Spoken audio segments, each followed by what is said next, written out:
कि परवेज़ खटक पार्टी के साथ, पाकिस्तान तहरीक इंसाफ के साथ गद्दारी करने जा रहे हैं, और वही हुआ, सियासी गद्दारी की गई। आज उन्होंने पीटीआई की एक नई शाख पार्लियामेंटेरियन के साथ लॉन्च कर दी। यही वजह थी कि उन्हें पिछले दिनों पार्टी से फौरी तौर पर फारिग किया गया था, क्योंकि पार्टी लीडरशिप के पास इतलात थी। वो क्या इतलात थी वो मैं आपके सामने अभी रखूंगा। असल आज की जो पहली खबर है उसमें जो चीज़ हम देखेंगे वो दो चीज़ें देखेंगे। परवेज़ खटक के बारे में तो आप सबको पता था, लेकिन कुछ और पर्दा नशी थे, चिलमन के पीछे से निकले हैं, जिनके सामने आने से यकीनी तौर पर मुझे भी धचका लगा है। मैं बिल्कुल आपसे गलत बयानी नहीं करूंगा, मुझे भी अफसोस हुआ है। मैं नहीं सोच सकता था कि वो इस हद तक चले जाएंगे और उनके मामलात भी इतने ख़राब होंगे। लेकिन बहरहाल उससे एक पाकिस्तान तहरीक इंसाफ का केपीके का वर्कर हो या पूरे पाकिस्तान का वर्कर हो, अगर ये कहा जाए कि उसे धचका नहीं लगा तो बिल्कुल लगा, लेकिन धचका किसी सियासी वजह से नहीं लगा। सियासी वोट बैंक तो शायद पाकिस्तान तहरीक इंसाफ का और भी बेहतर होगा, सियासी तौर पर तो पार्टी शायद और भी ज़्यादा मजबूत होगी, लेकिन जब आपने इकट्ठे काम किया होता है और कोई आपकी पीठ में छुरा घूमता है तो आपको दुख तो होता है। जब एतमाद तोड़ा जाता है तो आपको दुख तो होता है। तो उस सराइकी में कहते हैं अरमान ते लगदा है। सो आज जो महमूद खान को हमने देखा, जिस तरीके से उन्होंने आज अपना तर्ज अमल रखा और जिस वक्त उन्होंने कप्तान को धोखा दिया, इसके ऊपर तफसीली बात करेंगे और ये बात भी करेंगे कि पार्टी का क्या बनने वाला है, केपीके के अंदर आने वाले दिनों में क्या लाहे अमल होगा, वहां पर पार्टी इसको किस तरीके से रिस्पॉन्ड करेगी, ये तमाम चीज़ें आपके सामने रखूंगा। दूसरी खबर जो इंपॉर्टेंट है वो सुप्रीम कोर्ट ऑफ पाकिस्तान से है। फेडरल गवर्नमेंट ने वहां अपना जवाब जमा करवाया है, और वो जवाब क्या है? फेडरल गवर्नमेंट मिलिट्री कोर्ट्स चाहती है, हर सूरत चाहती है, लेकिन उसमें जस्टिफिकेशन बड़ी कमाल की दी है, वो आपके सामने रखेंगे। पहली खबर जिसके ऊपर हम बात कर रहे हैं, महमूद खान साहब और परवेज़ खटक और अकाबरीन ने आज एक शादी हॉल के अंदर, जी नहीं, शादी नहीं की इन्होंने, बल्कि ये तो एक किस्म की खुफिया शादी की तरह की चीज़ थी। शादी हॉल के अंदर इस पार्टी की लॉन्च थी। अमूमी तौर पर जब पार्टीज लॉन्च होती हैं तो वहाँ गहमा गहमी की जाती है, क्योंकि सियासी जमात होती है, वहाँ लोगों को इकट्ठा किया जाता है, प्रेस को इकट्ठा किया जाता है, लोगों से इंटरेक्ट किया जाता है, अपना मंशूर बताया जाता है, ये बताया जाता है कि ये पॉलिटिकल पार्टी क्यों बन रही है, कौन कौन इसमें शामिल है, ये पॉलिटिकल पार्टी क्या अचीव करना चाहती है, कैसे अचीव करेगी, ये तमाम सवाल होते हैं जिनका जवाब दिया जाता है। आज जब ये शादी हाल के अंदर तकरीब पेशावर में रखी गई तो इसमें टोटल 28 से 30 लोग इसमें शामिल थे। जी मैं आपको बिल्कुल प्रिसाइज नंबर दे रहा हूं, इसमें टोटल 28 से 30 लोग शामिल थे, लेकिन लिस्ट जारी की गई 57 लोगों की। जब मीडिया वहां पर पहुंच गया तो उस टाइम कोई एक्टिव हुआ जो उन्होंने फौरी तौर के ऊपर मीडिया के लोगों को, 4 मीडिया के लोगों को वहां से गिरफ्तार कह लें या अगवा कर लें, वो कर लिया गया, क्योंकि कोई जुर्म तो उनका था नहीं, और बाद में मेरा ख्याल है उनको छोड़ भी दिया गया मीडिया के लोगों को। बहरहाल वहां से उन्हें गिरफ्तार करके लेके जाया गया ताकि मीडिया वहां से हट जाए। मीडिया को निकाल दिया गया वहां से, धक्के शक्के मारे गए, उनके साथ बड़ी बदतमीजी की गई मीडिया के साथ, सहाफ़ियों के साथ। लेकिन जो फस्तायत का इस टाइम निज़ाम है, तमाम लोग चुप हैं, उसके ऊपर बड़ी कोई फ्रीडम ऑफ स्पीच, मीडिया की आज़ादी के बारे में कोई ख़ास मुझे बात अभी तक नज़र नहीं आई जो सहाफ़ियों के साथ वहाँ आज सलूक हुआ।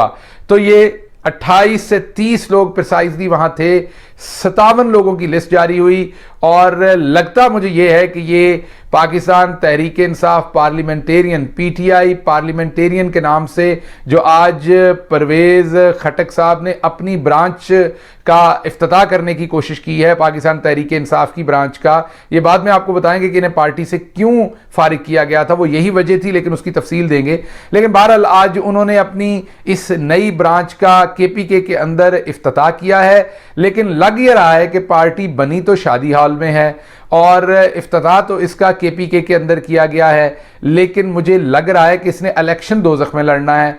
अब आप पूछ रहे होंगे कि वो कैसे, या शायद फिर जन्नत में लड़ने की कोशिश करेंगे, इसलिए कि 57 लोगों की जो लिस्ट जारी हुई है उसमें एक फौतशुदा रुकन का नाम भी शामिल करके जारी कर दिया गया है। जब मीडिया को वहां से हटाया गया तो टिकर्स फिर वहां से जारी नहीं हुए, बल्कि कहीं और से जारी हुए, जहां से जो है अमरीकी सुंडी, दुम्बी सिटी और पेस्टिसाइड्स और बीज और काश्तकारों के नाम अहम पैगाम आता है, वहाँ से इसके टिकर्स जारी हुए। और मज़े की बात यह भी थी कि टिकर्स के ऊपर मुबारक हो भी लिखा हुआ था। इतना खुश था टिकर जारी करने वाला शख्स कि उसके ऊपर टिकर्स के ऊपर मुबारक हो भी लिखा हुआ था। ये टीवी चैनल्स को टिकर्स जारी हुए और कहा गया कि यही चलाने हैं, मजबूरी थी, वही चले फिर शुरू में। लेकिन बहरहाल इसकी डायसेक्शन करते हैं। इसके अंदर दो ऐसे लोग थे जिनका नाम, एक का महर वाजिद था और दूसरे शख्स का नाम जो है वो आपको बताते हैं, उसका नाम था अरबाब वसीम। ये दो लोग ऐसे थे जो कल गिरफ्तार हुए थे और इनको अदालत में हाजिर किया गया। इनका जुडिशियल नहीं बल्कि फिजिकल रिमांड पुलिस को दिया गया। अब आप ये ज़रा इंटरेस्टिंग बात है, इनकी कोई ज़मानत नहीं हुई, ये इनकी कोई पैरोल नहीं हुई, इनका फिजिकल रिमांड हुआ। और फिजिकल रिमांड जिनका था, जिन्हें जेल में होना था, पुलिस की कस्टडी में होना था, वो आज यहाँ सोफ़ों पर बैठे थे और नई ब्रांच के इफ्तिताह के ऊपर वो खटक साहब के साथ बैठे दांत निकाल रहे थे। अब आप खुद ही सोच सकते हैं कि इसमें कितनी बड़ी सुबकी है पेशावर हाई कोर्ट के चीफ जस्टिस की और साथ साथ सुप्रीम कोर्ट के चीफ जस्टिस साहब की। मुझे पता है वो डट के खड़े हैं, लेकिन डट के खड़े होने से तो जनाबे वाला कुछ होना नहीं। एक ऐसा मुल्जिम जो आपकी अदालत इसलिए कह रहा हूं कि तमाम अदालतें जो हैं वो चीफ जस्टिस ऑफ पाकिस्तान के नीचे हैं, इसी तरीके से जो हाई कोर्ट पेशावर के चीफ जस्टिस हैं उनके नीचे केपीके की अदालतें हैं। तो आपकी अदालत ने एक दो ऐसे मुल्जमान जिनको जिस्मानी रिमांड पे दिया, वो बगैर किसी जमानत के, बगैर किसी बात के आज नई जो ब्रांच खुली है उसके अंदर वो शामिल हो रहे थे। लेकिन जैसा मैंने आपको कहा कि ये ब्रांच इलेक्शन पता नहीं कहाँ लड़ना है, क्योंकि मुर्दे भी पार्टी के अंदर डाल दिए गए, लेकिन डालना ही था। मुर्दा सियासी घोड़े की पार्टी लॉन्च हो रही है और जिसकी मुर्दा सियासत होनी है तो उसमें मुर्दा ही वोटर होंगे और मुर्दा ही कैंडिडेट होंगे, क्योंकि जहां ज़मीर ही मर गया वहां पर और क्या किया जाएगा। इसके साथ साथ और दो तीन चीज़ें रखता हूं, फिर मैं महमूद खान के ऊपर स्पेशली ज़रूर बात करूंगा कि इसमें 5 ऐसे लोग हैं जिन्होंने बाद में अपनी तरदीद जारी कर दी, जिनके नाम 57 की लिस्ट के अंदर जारी किए गए। वो 5 ऐसे लोग हैं जिन्होंने बाद में कहा कि हमने ऐसी कोई पार्टी ज्वाइन नहीं की। आपको अब मैं रखता हूं आपके सामने महमूद खान की बात। देखिए, महमूद खान को केपीके के अंदर चिट्टा बुजदार कहा जाता था, गोरा बुजदार कहा जाता था। क्यों कहा जाता था ये मुझे नहीं पता, लेकिन जब मैं चीफ ऑफ स्टाफ था तो हम केपीके में बहुत जाते थे, वहाँ रहते भी थे, तो बहुत सारे लोग उन्हें गोरा बुजदार, उससे पहले प्राइम मिनिस्टर हाउस में भी जब थे तो उन्हें गोरा बुजदार या चिट्टा बुजदार कहा जाता था। लेकिन मैं ये बात मानने को तैयार इसलिए नहीं होता था कि मुझे लगता था कि वो बुजदार साहब से इखलाकियात के तौर पर बेहतर होंगे। और लेकिन आज मुझे अफसोस से कहना पड़ता है कि तीनों वज़ीर आला जो हैं वो एक ही तरह के निकले। सबसे पहले उस्मान बुजदार ने पीठ दिखाई। उस्मान बुजदार ने ऐसी पीठ दिखाई कि उनके करीबी अजीज़ और दोस्तों ने मुझे फ़ोन करके कहा कि हम इस कदर शर्मिंदा हैं कि हम बाहर नहीं निकल सकते, कि उस्मान बुजदार के ऊपर ही नहीं पूरे ट्राइब के ऊपर, पूरे इलाके के ऊपर इमरान खान का एहसान था और हमारे रस्मो रवाज में है कि हम एहसान फरामोशी नहीं करते, और बुजदार ने एहसान फरामोशी कर दी। बुजदार साहब और महमूद खान और परवेज़ खटक साहब ऐसे बेवफा हैं जो 1 मिनट के लिए किसी जेल में नहीं गए। जी बिल्कुल, उस्मान बुजदार जाकर एक बड़ी शख्सियत, एक बहुत बड़ी शख्सियत इस टाइम जो पाकिस्तान के सिस्टम के अंदर है, पाकिस्तान के एक आईनी इदारे की हेड है, उस शख्सियत के घर में रह रहे हैं। वो बलूचिस्तान के अंदर मौजूद हैं और उसी शख्सियत ने उन्हें पनाह दे रखी है और एक दिन के लिए उनके ऊपर कोई प्रेशर नहीं है बना, और उसके बावजूद उन्होंने पार्टी को खैराबाद का। और आज महमूद खान ने भी वही काम किया, उससे कुछ कम नहीं किया। धोखा देने में, छुरा घोंपने में उन्होंने कुछ कमी नहीं की। महमूद खान हो या परवेज़ खटक हो, दोनों को चीफ मिनिस्टर बनाया इमरान खान ने और महमूद खान को तो शनाख्त दी। एक और बात आपके लिए बड़ी इंपॉर्टेंट है जो आपको पता होनी चाहिए कि महमूद खान जो है वो उनका बहुत ही करीबी ताल्लुक है मुराद सईद से। जाहिर बात है मुराद सईद तो पार्टी के साथ डट के खड़ा है और खड़ा रहेगा, और मुराद सईद तो इस वक्त एक नौजवानों की तर्जुमानी कर रहा है पाकिस्तान तहरीक इंसाफ में रह के, लेकिन महमूद खान जो है वो उन्हीं की सीट के नीचे एमपीए का इलेक्शन लड़े और जीते। अगर ये कहा जाए कि वो सवाए पीटीआई के वोटों के उनका और कोई कारकर्दगी नहीं थी तो फिर और मैं इसमें कोई कमेंट और नहीं कर सकता। मैं सिर्फ आपको ये बताना चाह रहा था, ये बात आपको बावर करवाना चाह रहा था कि महमूद खान के साथ आने वाले दिनों में होने क्या जा रहा है। उनके ऊपर जो इलेक्शन लड़ते हैं वो मुराद सईद हैं और ये उनके एमपीए हैं। जहां इसका धचका जाहिर बात है वर्कर को लगा होगा, इन्होंने जो गद्दारी की, जहां पर इमरान खान साहब को लगा होगा, वहां पर मुराद सईद के लिए भी ये बहुत बड़ा धचका होगा, क्योंकि वो बहुत सपोर्ट करते थे महमूद खान को, बड़ा एहतराम करते थे, वो इनके लिए बड़ी नेक ख्वाहिशात रखते थे। लेकिन बहरहाल इन्होंने ना सिर्फ बाकी तमाम लोगों को धोखा दिया, अपने एमएनए को भी धोखा दिया। अब मुझे जो दूसरी प्रॉब्लम है, मैं उसके बाद बताऊंगा कि इमरान खान क्या करने जा रहे हैं और पार्टी आगे क्या करने जा रही है, वो मैं आपको बताता हूं। लेकिन मैं आपको यह बताना चाहता हूं कि अब मुझे यह समझ नहीं है कि आज के वाक़े के बाद जियो टीवी क्या करेगा, क्योंकि जियो टीवी पहले जो लोग इस्तेहकाम पाकिस्तान में गए उनको और इनको मिलके जियो टीवी का टोला इन्हें चीनी आटा चोर, BRT corruption, billion tree corruption, कब्जा माफिया, अद्वियात स्कैंडल का जिम्मेदार बताया करता था। अब जियो टीवी की जिम्मेदारी होनी है कि वो गले फाड़ फाड़ कर इन्हें मसीहा साबित करे। तो मुझे सबसे ज्यादा तरस तो आज जियो टीवी पर आ रहा है कि उनका अब क्या बनेगा, क्योंकि जिनको ये चीनी चोर, बीआरटी चोर, जो है वो टिम्बर माफिया, दवाइयों का माफिया सब कुछ साबित करता था, आज के बाद यही लोग अब जियो टीवी के व्हाट्सएप टोले का एडमिन होंगे। आपको पता ही है कि वहां तो सब कुछ व्हाट्सएप से चलता है, तो आज के बाद से उनके व्हाट्सएप ग्रुप के एडमिन यही लोग होंगे। मीन अब इन्हीं के इशारों पे जियो टीवी नाचेगा, अब इन्हीं को सच्चा साबित करेगा, अब इन्हीं के कलाबे में लाएगा। उसके बाद अलीम खान हो, जहांगीर तरीन हो, खटक फैमिली हो, बुजदार हो या महमूद खान हो, इन पर पीटीआई के अंदर से सबसे ज्यादा तनकीद होती थी। आप ये भी देख लीजिए, इनके जाने से नुकसान होगा, नहीं ऐसा नहीं है। बिल्कुल ये दुरुस्त है कि इनके ऊपर एतमाद किया गया, ये एतमाद को इन्होंने ठेस पहुंचाया, लेकिन इनके जाने से नुकसान होगा मैं ये नहीं समझता, क्योंकि ये वही पुरानी शराब है जो नई बोतल में भर के दी गई है। ये बेनज़ीर साहबा के साथ भी किया गया। फैसल सालेह हयात साहब की क़यादत में पीपल्स पार्टी पार्लियामेंटेरियन बनाई गई थी, इसी तरीके से ज़मीर तब भी खरीदे गए थे, इसी तरीके से मंडी लगी थी। फिर काफ लीग में नून लीग से भी लोग शामिल किए गए थे, और आज तो फिर अखीरी कर दी गई कि आज कंट्रोल कहीं और पे था, रिमोट कंट्रोल कहीं और पे था, और आज फिर एक नई जो है वो ब्रांच पाकिस्तान तहरीक इंसाफ की जो है वो लॉन्च करने की कोशिश की गई। अच्छा, अब आपको वो स्टोरी दे देता हूं जो हमारे पास आई थी, उसके बाद वो पार्टी के पास भी इंडिपेंडेंटली पहुंची और पार्टी ने फौरी तौर पर खटक साहब को फारिग किया।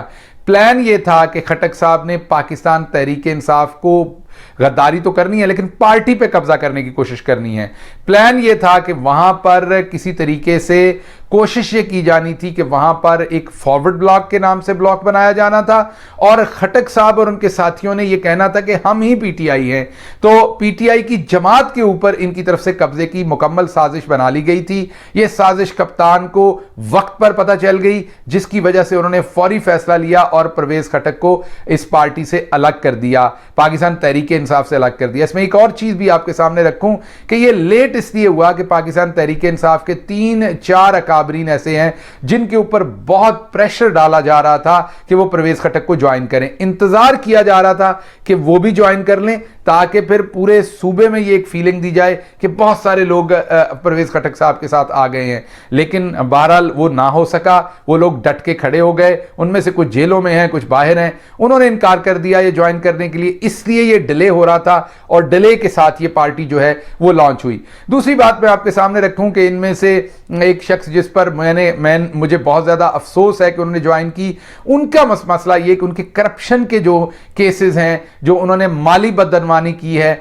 उन केसेस की फाइल्स जो हैं वो भारी हैं। मैं आपके सामने ये भी एक बात रख दूं, बहुत सारे लोग ये बात करते हैं मजबूरी है, फलां है, ये है। देखिए, मजबूरी को एक आध शख्स हो सकता है जिसकी कोई और मजबूरी हो, 99% 98% मजबूरी जो है वो करप्शन ही है। लोगों की फाइलें मोटी होती हैं, तोंद मोटी होने के साथ साथ लोगों की फाइलें भी मोटी होती हैं। लोगों ने पैसा खूब बनाना होता है सियासत में।